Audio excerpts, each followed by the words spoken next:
हमारे विज्ञान ने वर्तमान समय में बहुत ज़्यादा तरक्की कर ली है, चाहे वो अंतरिक्ष में इंसानों को भेजने में हो या किसी भी बीमारी का इलाज करने में। सिर्फ पृथ्वी ही नहीं बल्कि अंतरिक्ष में होने वाली किसी भी घटना का जवाब विज्ञान के पास होता है। विज्ञान के इतने आधुनिक हो जाने के बाद भी हमारी धरती पर कुछ ऐसे रहस्य भी हैं जो वैज्ञानिक अभी तक नहीं सुलझा पाए हैं।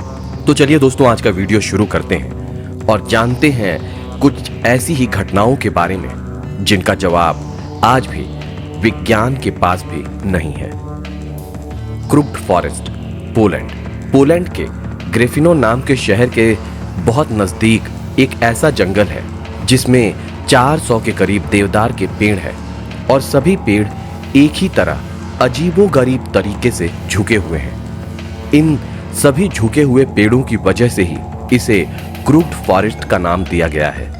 ये सभी पेड़ जड़ से जमीन में ही पूर्वी दिशा की तरफ लगभग 9 फीट तक 90 डिग्री में सीधे झुके हुए हैं, फिर घूमते हुए सीधे आसमान की तरफ गए हैं। अपने इन अजीबोगरीब आकार के बावजूद भी ये सभी पेड़ स्वस्थ हैं और 50 फुट ऊंचे हैं।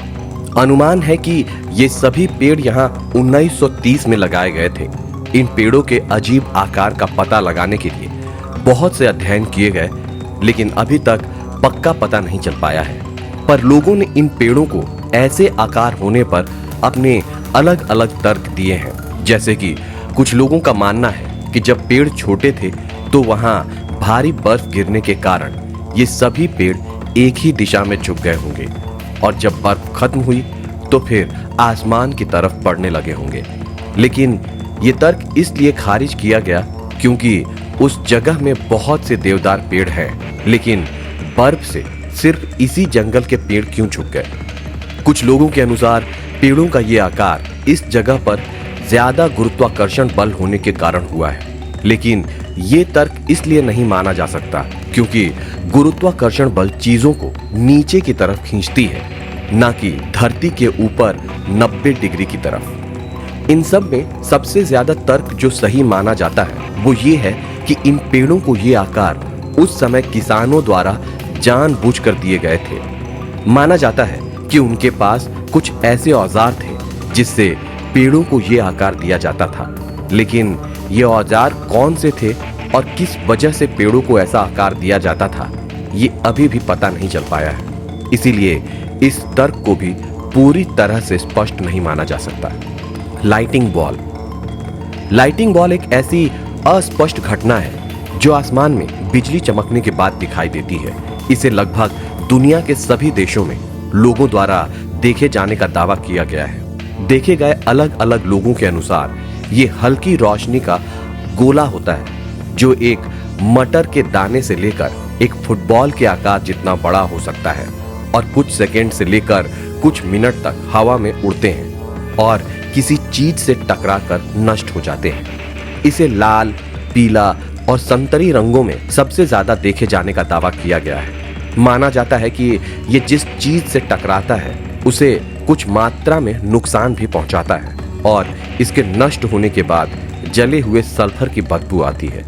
कुछ लोगों का दावा यह है कि ये रोशनी उनकी खिड़की से होते हुए उनके घर के अंदर आ गई थी, बिना खिड़की को कोई नुकसान पहुंचाए। हालांकि बॉल लाइटनिंग से जुड़े अनगिनत और भी दावे हैं जो आपको इंटरनेट पर मिल जाएंगे। इन सब दावों से ये स्पष्ट हो जाता है कि बॉल लाइटनिंग कोई झूठी घटना नहीं है, लेकिन वैज्ञानिक अभी तक पूरी तरह से स्पष्ट नहीं कर पाए हैं कि ये पैदा कैसे होते हैं और किन चीजों से मिलकर बनते हैं। पर हो सकता है आने वाले कुछ सालों में बॉल लाइटनिंग का पूरा सच दुनिया के सामने आ जाए।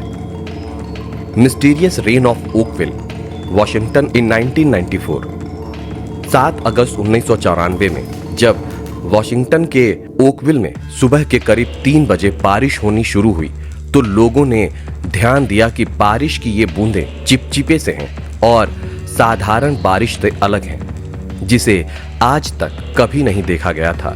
लोग जब बारिश में कार के शीशे साफ करने लगे तो ये बूंदें शीशों में चिपकने लगी। दोपहर तक बहुत से लोग रहस्यमय तरीके से बीमार पड़ने लगे, जैसे कि किसी को चक्कर आने लगे, किसी को सांस लेने में दिक्कत होने लगी और किसी को कम दिखाई देने लगा। इस तरह की अजीब बारिश यहाँ 3 हफ्तों में 6 बार हुई। इस बारिश के कारण बहुत से कुत्ते व बिल्लियों की मौत भी हो गई। जब इस चिपचिपे पदार्थ का सैंपल लैब में ले जाया गया तो पता चला कि इसमें इंसानों की सफेद रक्त कोशिकाएं यानी व्हाइट ब्लड सेल मौजूद है।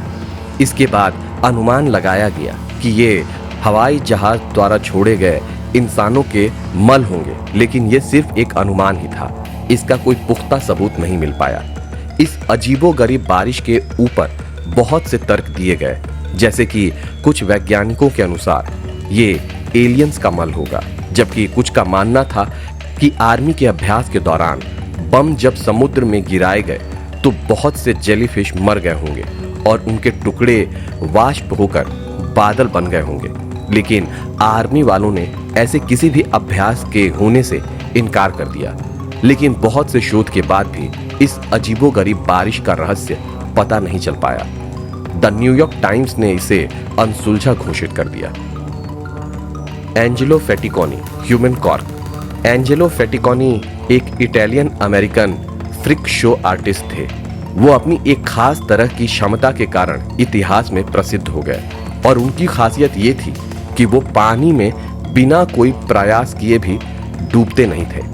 उनकी इसी खासियत के कारण उन्हें ह्यूमन कॉर्क नाम दिया गया था।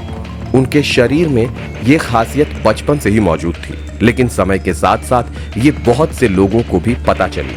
उनकी इस क्षमता को बहुत से लोगों ने परखना भी चाहा, इसीलिए एक बार उन्हें बोरी में सिलकर बंद कर दिया गया और उनके पैरों में 20 पाउंड का कैनन बॉल बांध दिया गया। लेकिन कुछ ही देर में एंजेलो ने बोरी से अपना सिर बाहर निकाला और पानी में बिना प्रयास किए और बिना डूबे 8 घंटे तक ऐसे ही रहे। एक अन्य अवसर पर उन्हें हडसन नदी में कुर्सी में बांधकर फेंक दिया गया और कुर्सी में 20 पाउंड का भार बांध दिया गया और एक बार फिर से वो हाथ पैर बंधे होने के बावजूद भी बिना डूबे पानी में 15 घंटे तक रहे। उनकी इस खास क्षमता ने उस समय सभी वैज्ञानिकों और डॉक्टरों को आश्चर्य में डाल दिया। डॉक्टरों का कहना था कि ये उनके आंतरिक अंगों के कारण है जो आम लोगों से अलग है, और कुछ मनोवैज्ञानिकों का कहना था कि ये आत्माओं का उनके साथ रहने के कारण है। लेकिन वैज्ञानिक उनकी इस क्षमता के बारे में स्पष्ट रूप से कुछ भी बता नहीं पाए। हालांकि एंजेलो ने कहा था कि समय आने पर वो खुद अपनी इस खास क्षमता के बारे में दुनिया को बताएंगे। लेकिन 2 अगस्त 1931 को जब वो अपने रिश्तेदार के घर जैक्सनविला फ्लोरिडा गए हुए थे तो वहीं उनकी अचानक से मौत हो गई और दुनिया उनका ये राज जान नहीं पाई। मिरेकल ऑफ द सन। फातिमा पुर्तगाल के 3 चरवाहे बच्चे लूसिया सैंतोस, फ्रांसिस्को और जेसिंता मार्तो ने भविष्यवाणी की थी कि 13 अक्टूबर 1917 को मदर मैरी प्रकट होंगी और चमत्कार दिखाएंगी।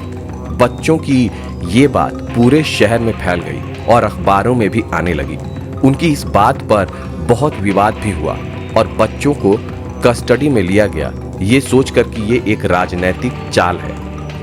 13 अक्टूबर 1917 के दिन कुछ रिपोर्टर्स के मुताबिक 40,000 के करीब लोग जमा हुए थे, जबकि कुछ रिपोर्टर्स के मुताबिक 1 लाख के करीब लोग घटनास्थल पर पहुंचे थे।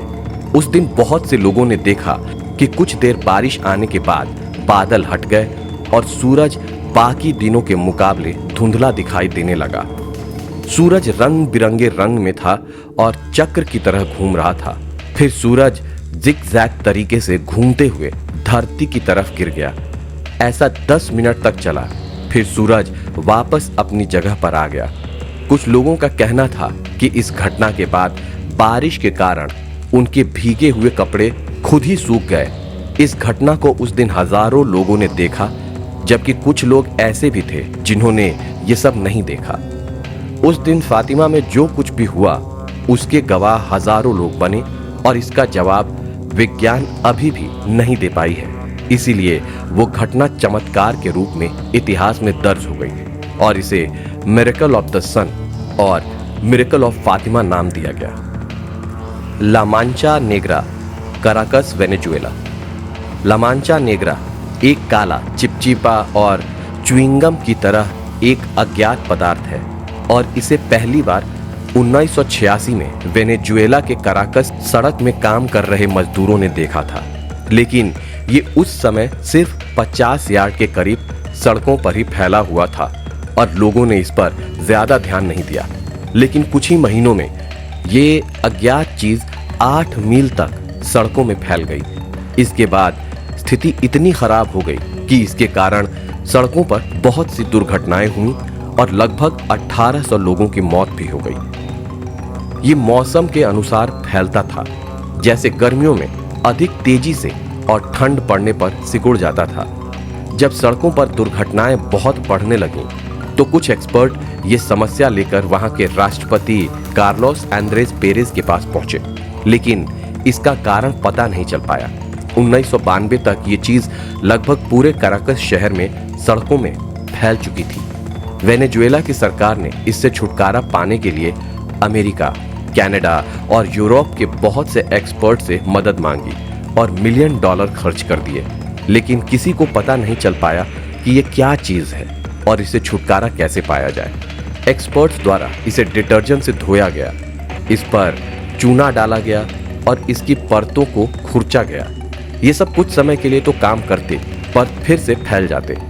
आखिरकार 1996 में, यानी 20 सालों बाद, जर्मनी से विशेष प्रकार के सफाई उपकरण लाने के बाद ला मांचा नेग्रा से छुटकारा पा लिया गया। इसके बाद भी इसे बराल्ट, न्यूए गरांदा, फियोरजास आर्मादास और सोसरे में फिर से देखा गया। हालांकि इससे भले ही छुटकारा पा लिया गया, लेकिन ये क्या था और कैसे पैदा हुआ था, इसकी असल वजह आज तक वैज्ञानिक पता नहीं लगा पाए।